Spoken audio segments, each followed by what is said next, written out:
fellow viewers. My name is Adam. I'm Aaron. This is Give Me Productions. Bring you another movie review.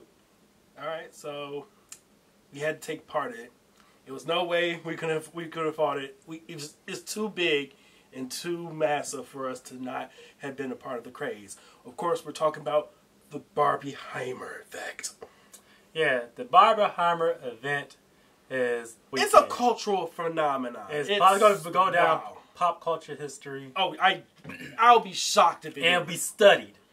Both films in which Barbieheimer is all about was Christopher Nolan's Oppenheimer and Greta Gerwig's Barbie. But this review will be about Oppenheimer, and technically speaking, if you want, because this is where we mentioned Barbieheimer, Barbie will probably be considered a part 2 to this video. Very much so. So stay tuned. Look, I'm going to go ahead. This is the first thing I'm going to have to put out there right now, because I feel as though if you need to know this before going into this film to save yourself, right now, I guess the biggest thing is to watch this movie in IMAX, the way that Nolan intended you to watch this film. I want to tell you right here and right now, no you don't. Don't you do it. Yeah. Don't you do it. We're going to discuss the specifics on why we just say why IMAX is not necessarily the goal about watching this particular Christopher Nolan movie. But to make a short story short about our experience of this whole Barbieheimer event. And probably more experience is probably being shared by quite a few other people, because we've kind of found out that this is not necessarily the case that was only directed towards us. If you're watching it in theaters at the time of this release, is that we went to go ahead and try to watch Oppenheimer first, and Lord and behold, as we were watching the movie, I think no more than like 5 or 15 minutes into the film, the audio started messing up to the point where you could only hear the sound effect, the background sound, and none of the vocals being delivered by the actors. It wasn't until some complaining. So it was a lot of complaining. That they decided to they fixed it when they rewound the movie back, and this happened in theaters. Yeah, this is happening in a theater where we went to go watch this at. So yeah, our judgment of the movie itself is based on when we finally watched the movie from start to finish. What is Oppenheimer? Christopher Nolan, this is his first movie directed for Universal after his little thing with Warner Brothers. And it's about the subject matter of J. Robert Oppenheimer, who is the father of the atomic bomb that ushered in the atomic age. It's heavy stuff, people. Yeah, this is very heavy subject matter. This is done set during World War II period. Yep. The movie, how it was marketed, it was this political war thriller.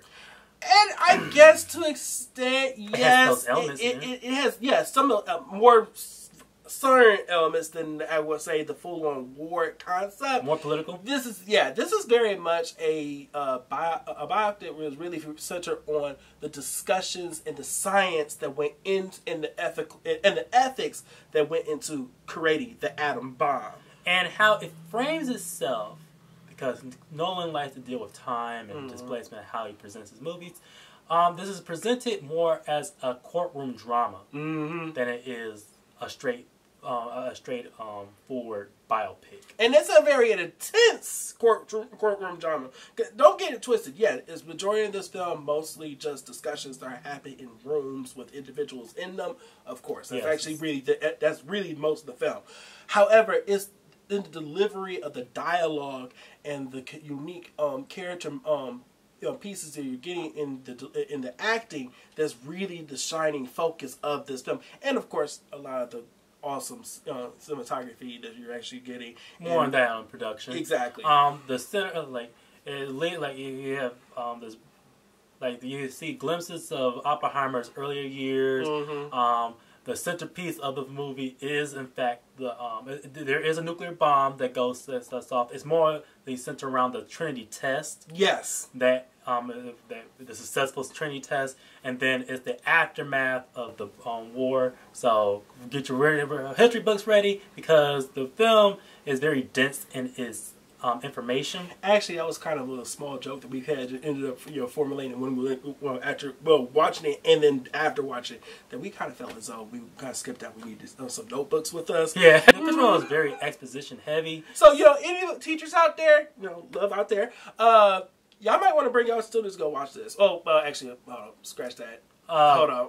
Wait. If it's a high school, if you're high school students, high school, U.S. history, world history, yeah, that's the demographic, because this is an R-rated movie, and Christopher Nolan hasn't done an R-rated movie in some time now. It's true. And I guess like, he could have pushed a lot more further. Yeah, he could have pushed it out more further, and that feels in certain areas maybe probably didn't have to go that area either. It's very focused. POV is J. Robert Oppenheimer, who was played wonderfully by Cillian Murphy. Who like his performance is, you showcase his vulnerability, his arrogance, basically a lot of flawed nature, man. I mean, this man did not know how to keep it in his pants. In more ways than one. It's just that you feel exposed, even though it's not about you. Yes. This man's attacked all over the place, rightfully so. Yeah, rightfully so, and his pursuit of knowledge, his pursuit of his personal life, and his pursuit of his own ambitions. It's just, this is his movie on display, and Cillian Murphy, this is one of the best performances of his career.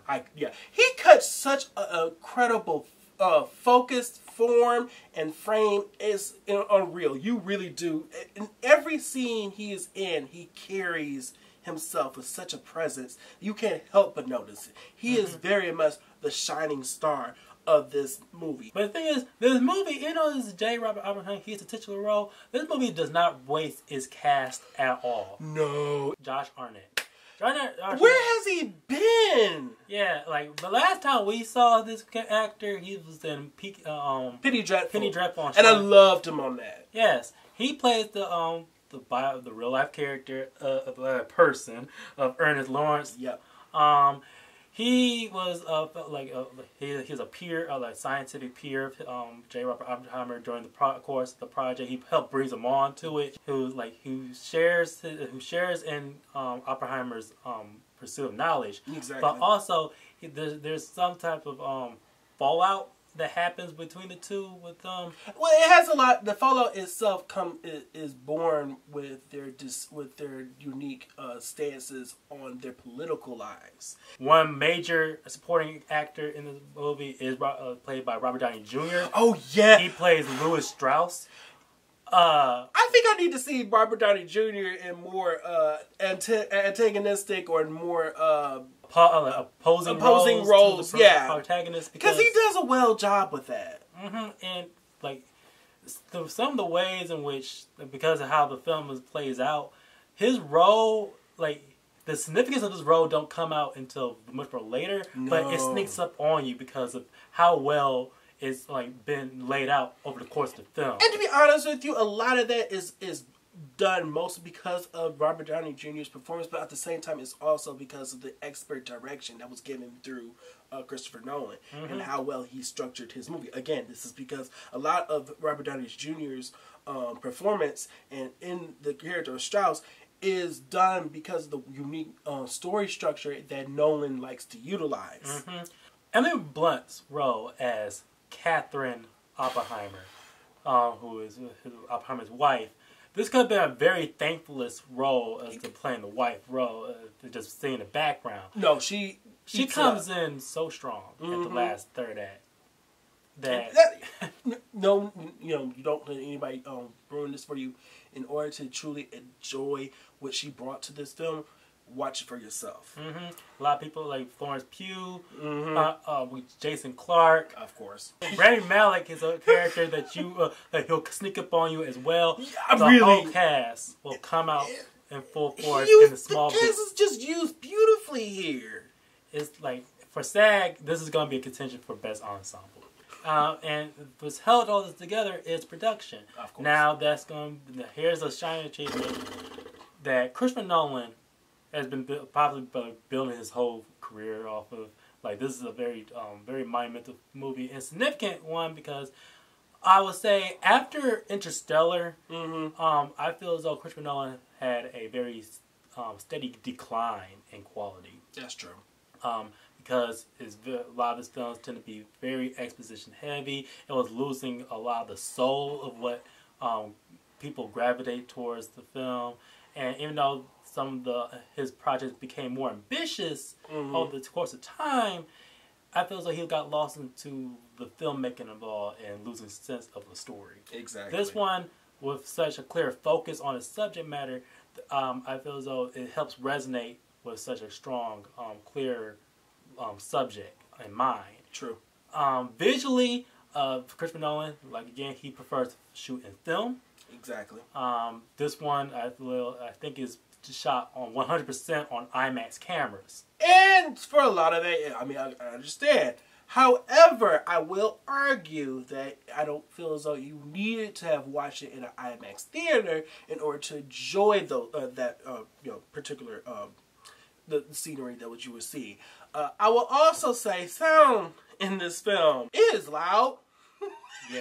Very, very, very loud. Yes. Sound. Christopher Nolan has had a very weird sound mixing quality over the course of this film that actually did start with Interstellar. Yep.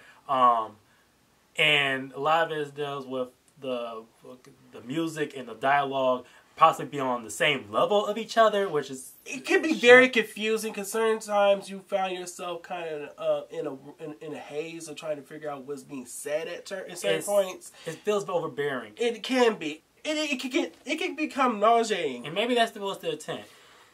Separately, with David Gore's who has been a replacement of the composer side of things that Hans Zimmer used to be. Separately, I would say that, he brought a very melancholic and very intensity to the appropriate intensity to the music that actually could have helped benefited a lot of the scenes that probably helps distribute differentiate from different biopics of its kind. Yeah. I actually feel as though probably too much music was used because of how much dialogue is being thrown out across the screen. Of course, the 3 hour time. I feel as though that a lot of that dialogue could have been helped just been breathed alone, let it settle. Yeah. At times, and let the music, let the visuals and the dialogue speak for itself. And then I guess right there, I probably would definitely want to jump back in when it comes to letting the visuals speak for themselves, which would play to how we felt on a different level when it comes to the concept of maybe they could have pushed the envelope further in certain concepts. Again, this film is centered around the life of Oppenheimer, right? And exactly his particular contribution in developing and eventually creating the atom bomb. Well, of course, we know where the atom bomb was eventually was used against, right?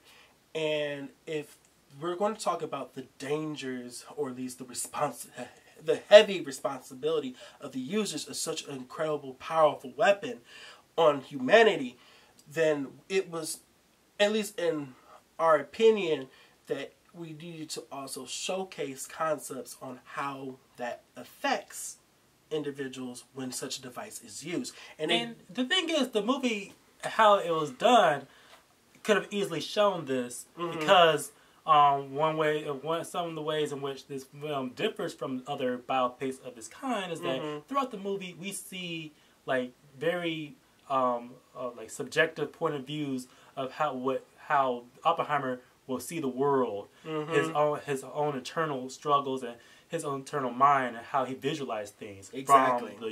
From how he sees the scientific patterns of the atoms clashing against each other in very, very unique ways, to very beautiful ways in a lot of sense, very artistically distributed on camera, on film, and to the point, and later on the line that we start seeing it's only flashes of what an atom bomb could do to a person. Exactly.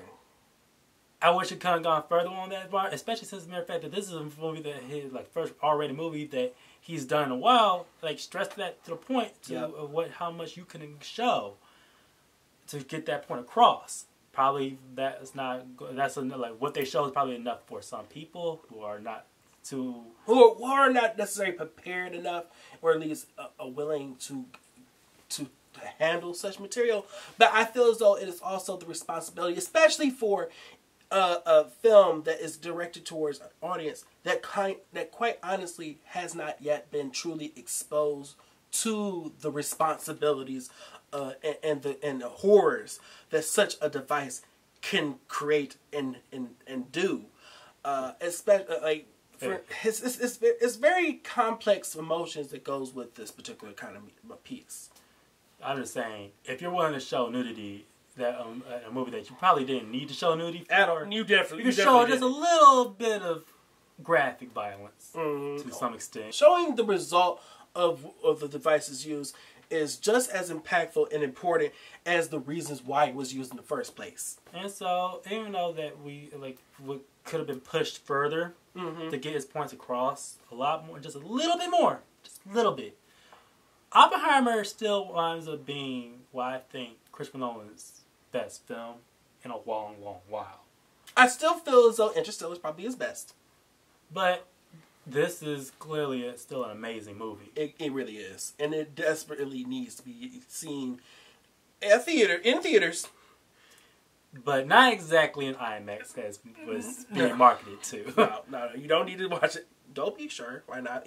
But even that was like... It was pushing it. So, either way, yeah, go out and go watch this film. It is amazing. You need to watch it. That's our review for Oppenheimer. Please comment below. Let us know what's your take on Christopher Nolan's films. Which is your favorite movies? And of course, whether or not you're really interested in going into this Barbenheimer craze yourself. And also look at our social media outlets of Twitter, Facebook, or Instagram. Just for content we don't necessarily post on our channel. There's only so many hours left in the day and not enough time to do it. Alright, and see you again. This has been Seeking Media Productions. See ya.